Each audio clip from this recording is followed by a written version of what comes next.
Hey, welcome back. Now then, what do you notice that's different about little Norman here, my beautiful Royal Enfield Classic 350?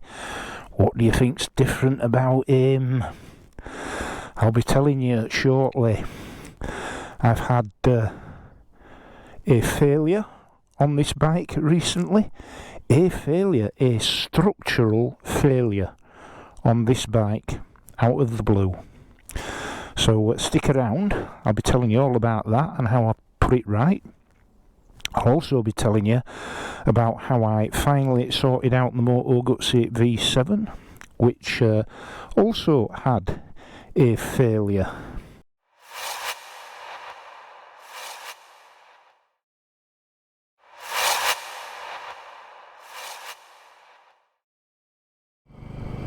So here we are, out in the middle of November, still riding. Salt did go down, the gritters were out 2 days ago, but we're a hardy breed, us Yorkshiremen, so we're still out riding.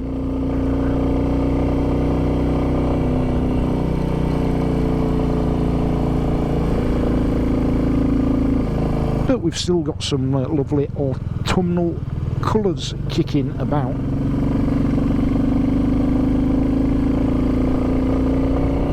Look at that, gorgeous. Aye, so what's been going on with the Moto Guzzi V7 and with little Norman here? Well, hey, I'll tell you about the Moto Guzzi because it nearly stranded me with a broken gear linkage a couple of weeks ago, right here, right there, in that very spot.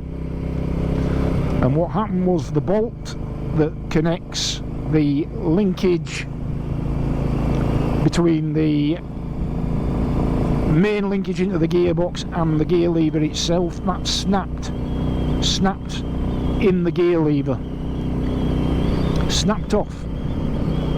So there was absolutely diddly squat that I could do at the roadside. Fortunately I was stuck in third gear and managed to nurse the bike home in third gear. So when I got home, I obviously had a good long hard think about how am I going to resolve this matter. Now, it would have been a perfectly legitimate warranty claim because it's a failed part. The bike's less than a year old and it's a part that's failed that shouldn't have failed, even though it's only a bolt, but the M6 bolt. But I thought to myself, do you know what? Alright, the nearest dealership's in Leeds, which is a bit of a drab 40-minute ride, but it's certainly not one I'm going to undertake in third gear all the way. No chance. So the bike would have to be recovered. Okay, no problem, get recovery, that's not going to cost anything. Then it's going to go to Iron City Motorcycles in Leeds, which is ostensibly a Harley Davidson dealership, one of the few that are actually left in the country, the rest having shut down, gone belly up or whatever. How long is it going to be stuck there? How long am I going to be waiting for a part?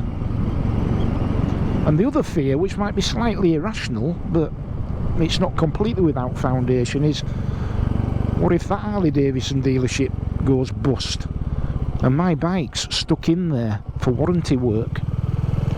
Because you hear about some of these dealerships going bust and they've got bikes on the premises that are in there for servicing and maintenance and warranty work, and their owners have a hell of a job getting them back.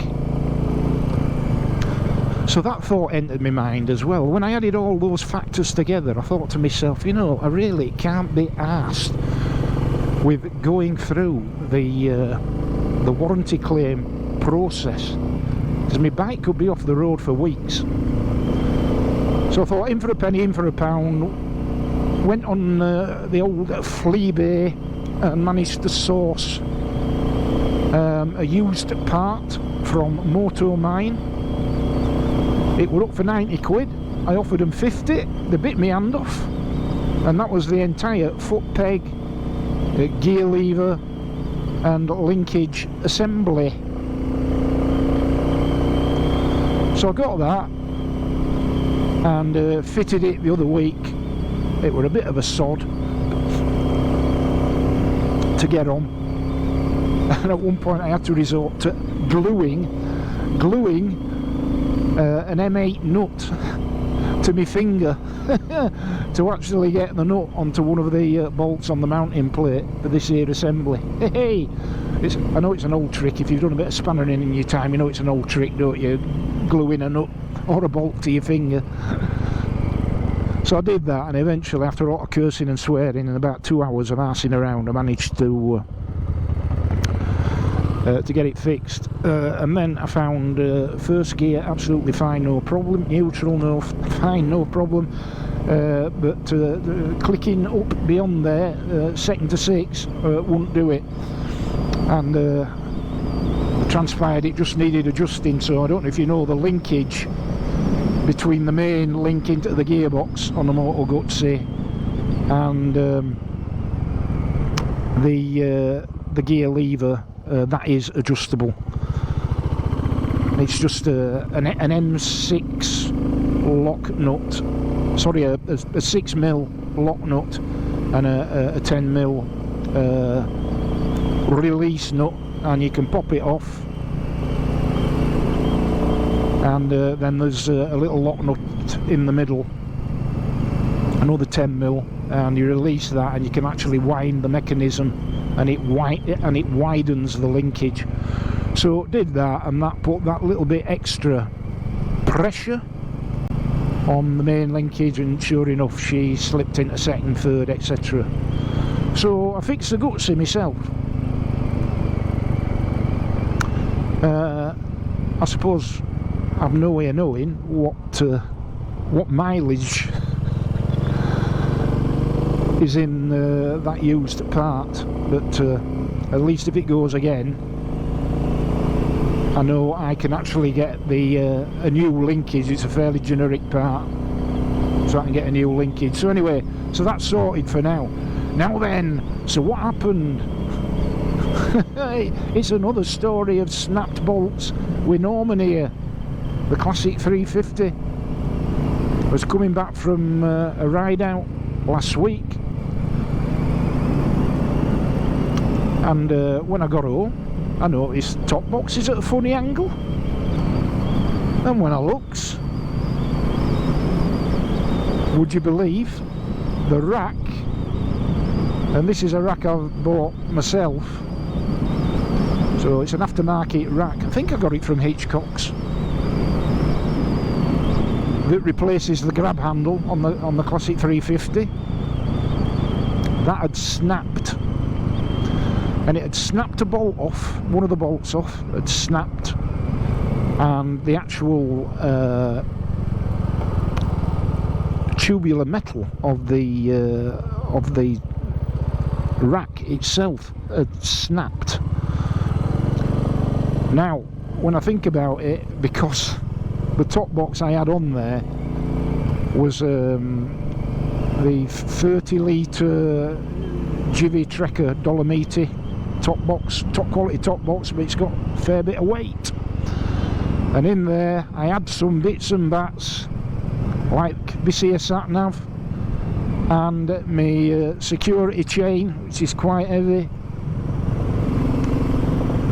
and sure as sure, I think what I've done, and it's entirely my own stupid fault, is I've way exceeded the maximum weight for that rack, which I think is clearly stated on the listing for it. Might be 10-15 kilos, something like that, and I'm sure I were in excess of that.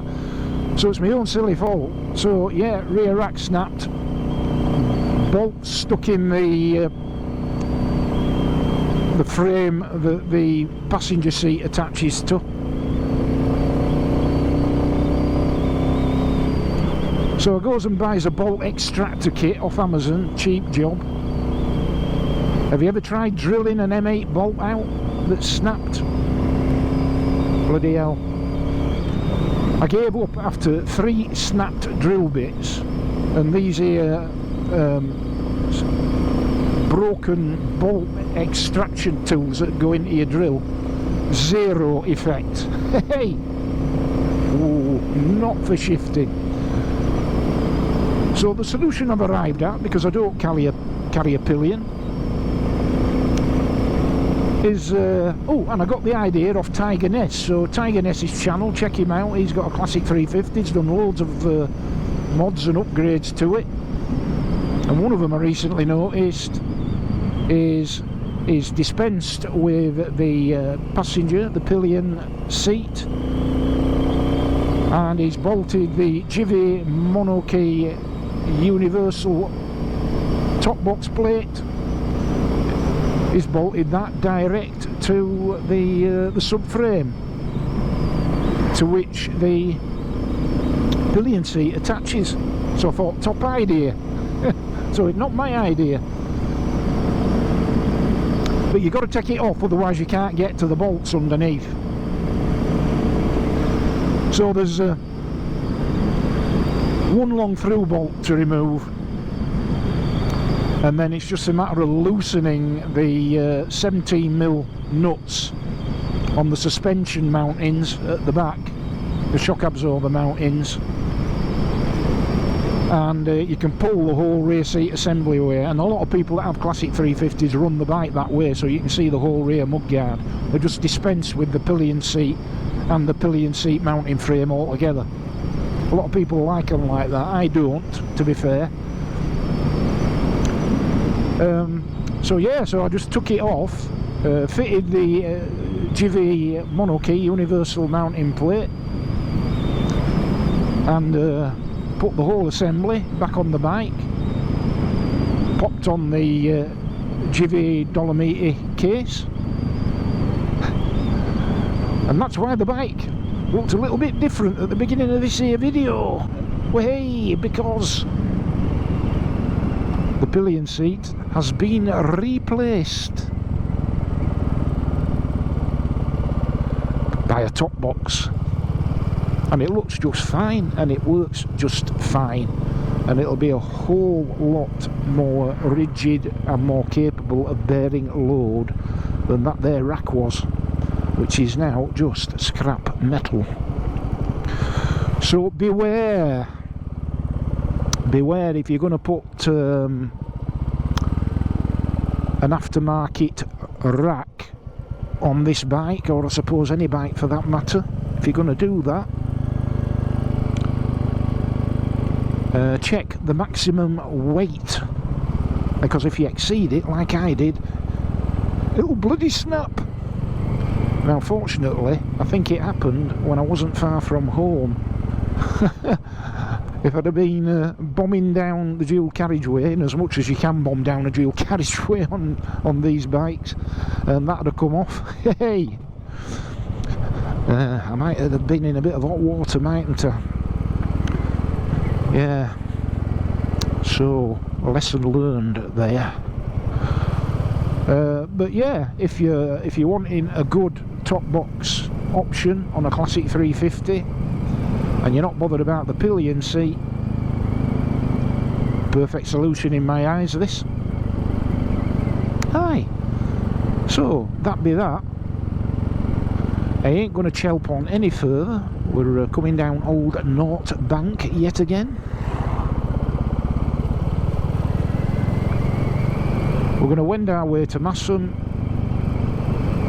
Andy needs some fuel, and then I will probably include a bit of scenic footage for your general edification. And with that, I will wish you safe riding. I will implore you, if you would please, to subscribe to the channel if you're not already subscribed, because it's completely free for all time and easy for you, but it makes a massive difference to me, and it's just a small gesture that I really would appreciate.